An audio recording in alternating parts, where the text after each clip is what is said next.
आज के इस हिंदी महोत्सव के विशिष्ट अतिथि हमारे कोल्हान विश्वविद्यालय के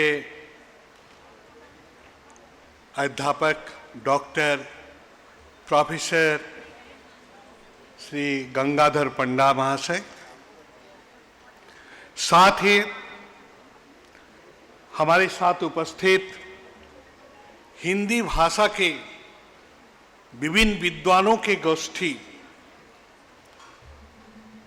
उन सबों को नमन कर रहा हूं। और इसके साथ इस श्रीनाथ विश्वविद्यालय के कुलाधिपति श्री महतो जी, उनके माता पिता, जिनके आशीर्वचनों से ये एक महाविद्यालय से विश्वविद्यालय के रूप में परिणत करने में सुखदेव जी समर्थ हो पाए हैं, श्री शंभू जी, श्रीमती संध्या जी और तमाम बुद्धिजीवी जितने भी मेरे सामने और इस मंच पर उपस्थित हैं, हिंदी के जाने माने विद्वान,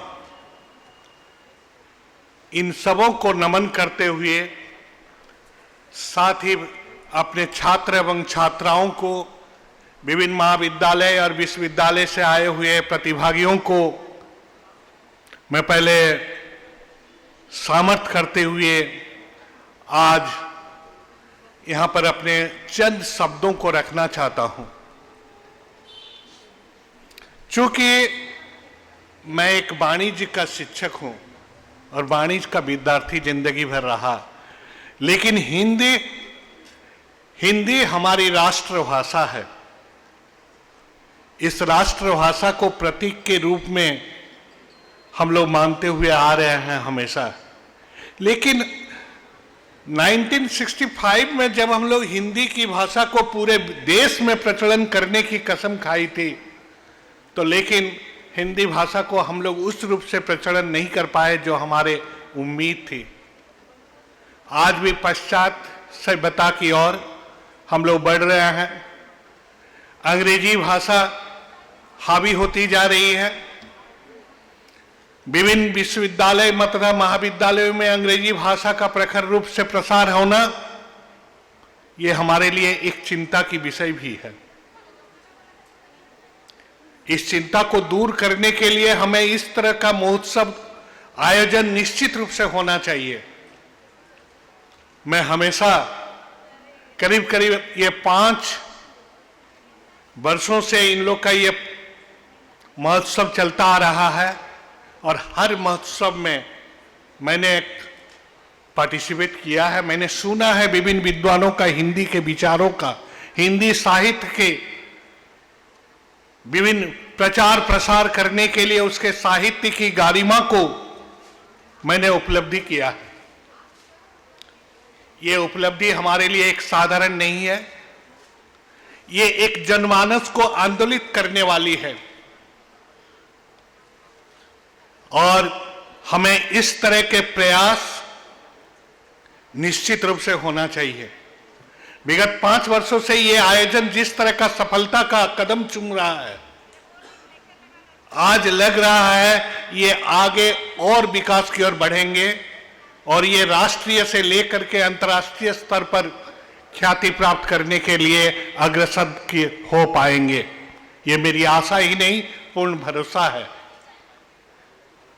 हमें इसके कर्मठ, इसके ईमानदार, इनके जितने भी अध्यापक हैं, जितने भी कर्मयोगी हैं, जितनी भी छात्र छात्राएं हैं और सारे महानुभाव, सारे विद्वानों की जो सहानुभूति इनके प्रति है, निश्चित ही इनको एक शिखर के रूप में पहुंचाएगी। और ये हिंदी भाषा जिनको हम लोग करीब करीब बहुतों के ध्यान से हट चुका है, इस भाषा को फिर से हम लोग जीवंत के रूप में अग्रसर करने के लिए प्रेरित करते रहेंगे। यही उम्मीद है इस महाकुंभ से, इस ये पावन अवसर पर 3 दिनों तक चलने वाली इन भाषाओं के विभिन्न तरह के व्याख्यान से, विभिन्न तरह की अनुभूतियों से, विभिन्न तरह के कलाओं से परिपूर्ण इसका उपलब्धि करना एक सौभाग्य ही माना जाता है। और मुझे गर्व है कि मैं भी इस सौभाग्य का अधिकारी एक बन पाया हूं और आशा करता हूं कि भविष्य में सारे विश्वविद्यालय और महाविद्यालय जितने भी हैं वो सभी इस महोत्सव में सहभागी होंगे। और आज हमारे विद्वानों का सुनने के दिन है, उन लोग से सुनना है। हमें उनके सुनने के लिए उनके व्याख्यान को अपने आत्मसात करने के लिए हम अपने वाणी को जल्द ही विराम देना चाह रहे हैं और इसी के साथ मैं अपने वाणी को विराम देता हूं। नमस्कार, जय झारखंड, जय भारत।